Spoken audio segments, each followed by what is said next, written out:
Wow. And so basically, I remember when we were talking about the finance process, and you said your method of going in and the reason why I'll ask you what's the average price that you go for, because what I've also learned listening to you is you have to have a strategy before you get into this thing. You have to know what you're looking for before you find it, and then you operate accordingly. Because when we talked about that before, you were able to spit that out like nobody's business. And so literally, I'm just looking at my notes here. You were talking about a property where you could identify it, then you go get the financing, not just for the cost of the property, but also for the cost of the repairs. Yeah. So you get everything up front, all the costs taken care of up front.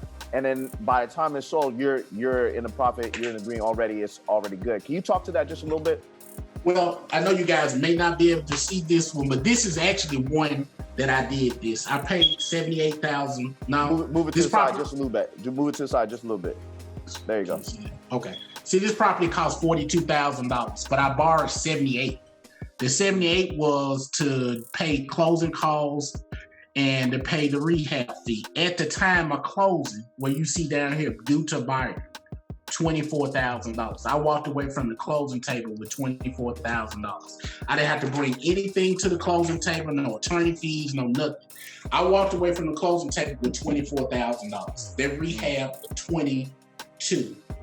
I had printed that out and set it on the desk, but the rehab on that property was $22,000. So I got everything I needed in that loan. This is how I do that. I assess the property that I'm going to buy. I get whatever property I want, and I get the contract accepted. We agree on price. Say 30. Okay, so I walk the house and I say, okay, this house is going to need 20, 25,000. If it needs 20, it's 25. Right. And I'm going to tell you the difference of the 5. You have to pay closing costs and you have to pay points. I use hard money. It's 5%. 5 points is 5%. $50,000 is $2,500. If you don't do that, you'll have to bring that $2,500 plus your closing costs to the table, and if anything else you need to do. So that could mean you bring in $3,000 to the table. The way I do it is I add all that up and I just let them take it out of my proceeds that's coming to me. So if I would have borrowed $25,000 on that property and it was $5,000 or $4,000 coming out, I would still walk away from the check table with a check for $20,000, $21,000, or so on. So that's how I do mine. I do it with not all lenders work like this. So it's some that you are required to bring your points. It's some that you do draws with. This lender is a great guy, and he just give me all my money in once. He knows that, like I say, your word means everything, guys. You know, do what you say you're gonna do, even if you'll get in there and you see this is gonna be a wash. Thank God I've never seen it, or I'm gonna lose on this. Right. If you're doing them right, one is gonna always just you could get hit in the appraisal. It ain't necessarily got to be the work. Everything could go through smooth in the house. You get an appraisal back and it's $5,000 under what it's supposed to be. You want to always make sure your numbers right. You want to always do your due diligence. Always do your due diligence. Do your comp work. Get your realtor to pull your comp work. See what she says. It's always better 4 eyes than 2 eyes. Realtor say, yeah, you about right. I can see you getting. I've did some properties and I've called my realtor and I say, well, I think I can get 84. She'll look at it and say, no, go 95. And it'd be, 95. So I always call my realtor when I'm doing projects, because sometimes my aspect with her having 15 years experience and I'm only having 11 months, I don't catch it. I don't see it. Right. Yeah. Right. Very true. So just to sum this up real quick, this is pretty insane. So basically, you start out as a wholesaler, you went into fix and flip. From there, you got involved in properties where if you buy a property, it's sold in 24 to 72 hours on average. You just say a week, just be nice. So that means that you have probably, and then after that, you have about 3 weeks of renovation. that you put together. So basically, out the gate, you buy a property, you finish a property. If it's 60 to 90 days, you're taking too long because you're doing it in 30, 45 or less. Yeah, most of my properties are sold, closed, and out in 45 days. So what I usually do, when I started out, I would get them, send them over there, and I would just give them a completion date. Sometimes you run past that completion date, sometimes you get before due. What I do now is because I have my own crews, I get the property, I start on it, I see where I'm at in 1 weekend, then I send them a completion date because I know that one is going to be more accurate than just saying from the door it's going to take 2 weeks. Right. Now, but most of the time they have their own appraisers. They got one company they use that they deal with their own appraisers, so it's not a waiting list like most. I can sit it in there. Just say, for instance, I buy 1 week, it's completed the next week. Third week is set up for appraisals, home inspection, and all of that. That fourth week is for me to fix any punch outs. That means anything that the inspector found, like more insulation in the attic, vent or pipe need to be replaced, something that's not placed in the certain dimensions it's supposed to. I'll fix that fourth week, send them pictures in that has been corrected. That fifth week is marked completed, and it's ready to go to the closing table. From that point, it's out of my ballpark. It's dealing with the lender and the borrower. There you go. And as long as everything is good on their part, and the lender and the borrower don't drop any balls with the borrower getting the lender paperwork or the lender dragging his feet, we on to the closing table. We're on to the closing table about that fifth, no longer than 6 weeks, so about 45 days. And we close and we on to the next week. So the reason why this is a big deal, you guys, is because on average, from what I've heard, and this is just my study, it takes people 60 to 90 days to do fix and flips. And if they do anything under 45 days, that's like a unicorn, right?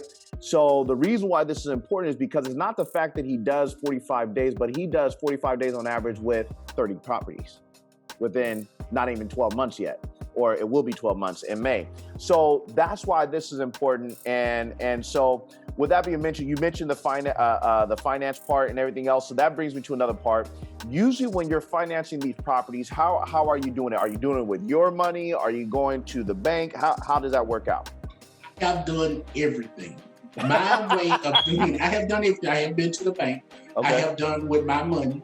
I have done it with hard money. And this is hard money that I use. I have 3 hard money people.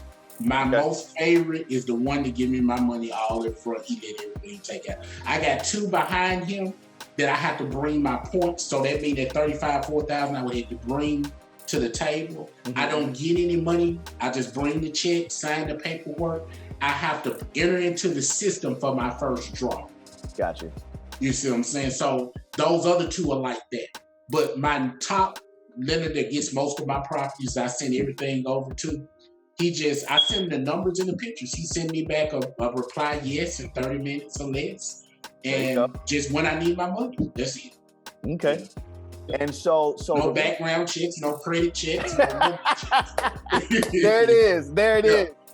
And see, so the reason why I'm asking this, ladies and gentlemen, is because for someone to move at the velocity that Jerry does, one of the things that we talk about is how can this tie to infinite banking, right? And so for those who may not know, what infinite banking is the ability to leverage your money and spend the same dollar twice. So we're basically, just like Jerry was talking about, going to hard money lenders where he doesn't have to do credit checks, background checks, and all those type of things, because all that will slow up the process. It's the same principle, but now it's the Bank of Jerry, okay? So in other words, what would happen is Jerry could take a lump sum of money, let's just say $500,000, and he could put it into his Bank of Jerry. And the idea would be is if he comes across a property, and for example, with the example you said earlier, you said the house cost 25, but you borrowed 78. Is that right? Yeah, the house was 42. And I borrowed 78. Yeah, and then you borrowed 78. I borrowed 78. So in this case, what would happen is, and let's just use round numbers. Let's say it's $100,000 then. So $100,000 he has in the Bank of Jerry, and he says, you know what? I found this house. So he borrows a $78,000. Now in that process of borrowing that money, no background check, no credit check, no nothing like that. And so what ends up happening is he actually gets that money. He actually has $100,000 still earning interest, 7 to 12% interest on a consistent basis, even though he took the $78,000. So now he takes that $78,000, he puts it in the investment of the properties, fixes it up, flips it within 45 days, and now he has the ability to take the initial investment plus the profit and put it back into his account, and he just cycled through. Now, if that be the case, Jerry, and assuming something worked like that, and you had access to your money within 30 days, could a strategy like infinite banking work within the system that you have? Yes, of course. Yeah. I mean, without any ounces, yes. Because most of the time, in this business, you're making so much money, guys, you would need to know where to go. Most of the people, I got so many 1031 exchanges sitting around because I just got the money sitting there to go to the next project. Correct. So what I'm finding to do is this infinite banking will really help because I can just defer all of that cash there. And when I get ready to do my next project, even if I don't use it, it's still good to have it and not need it than need it and not have it. That's right. And even if I keep using my hard money guide and just quit, or one thing came up, that I'm getting ready to get into new bills. So that would be something that if I didn't calculate, or if I already got 3 or 4 loans out with one person that I don't want to take another, I can always use my own. So yeah, it will help so many ways. I mean, I couldn't even explain all the things, but yes, definitely. To be able to have access to your money within 30 days, anybody knows this. That's no problem. Now, the other thing is when we spoke about it, you talked about the average price being between 15 to 80 grand. Well, no, let's talk about the one you did. The house was worth 42, you borrowed 78, and you sold it for how much? 132. Goodness gracious, great ball of fun. Yeah, 132. 132.6. Okay, 132.6. So if you're doing 132,600 minus the 42,000 that it was originally worth, divided by 42. So you're making that's dang near a 200% profit. Yeah. So I've been killing the game. I think God has been good, guys. I have been killing the game. I want everybody to hear what just happened. He had so if this was infinite bank talk, he has his $100,000 in his account where he's earning that 7 to 12% on his sitting money, but he's leveraging that sitting money where it's still sitting there, still compounding interest to where he takes it and he goes make 200% on a property. Right. And then he puts it back. Right. If y'all didn't catch the numbers that I just threw at you and how that works, I don't know what else to tell you. It really is. It's amazing. That's what I was saying. That's what I was telling you. I got to kind of like try to study this more because, I mean, it's amazing. Like I said, even for me now getting into new deals where, I may be dropping 20 of those off me. You know what I'm trying to say? And like I was telling you, the way things are going with the wholesaling that I'm still doing, the fix and flipping, and starting in new builds, I could easily generate $500K a month. So where would it be else to put this money where I can earn 7% and instead of letting it sit in a bank account where I'm earning 0.00 point. There you go. There you go. Exactly. And here's the other thing that's crazy about that, you guys. If you put yourself in a position where you could do that, there's no income limits to this account. You don't lose your money in the stock market, and everything is privatized. I mean, I can go on and on, but I can't because I need to respect everybody's time, especially Jerry's, because I know he has other things to do. But Jerry, if somebody wanted to find you so they could learn more about this real estate stuff, and especially your system, how can they find you?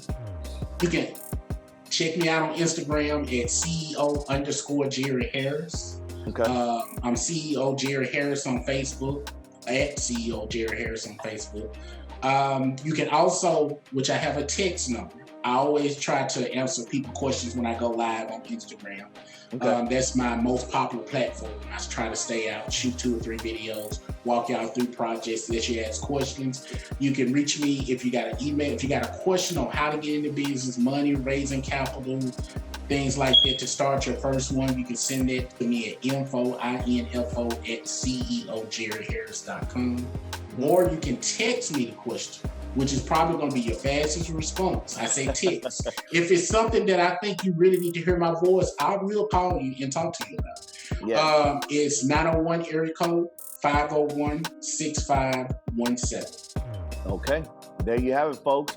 And then, of course, if we're going to be if you guys came here and you want to learn more about infinite banking, text bank, the word bank, to this number 510-327-8698. And we could tap into that a little bit more. But other than that, I just want to say, Jerry, thank you for taking the time to drop by. Thank you for taking the time to share these gems. It was a phenomenal experience. And ladies and gentlemen, you got to make sure you can tap in and get some more info. Thank you very much, everybody. Y'all have a great day.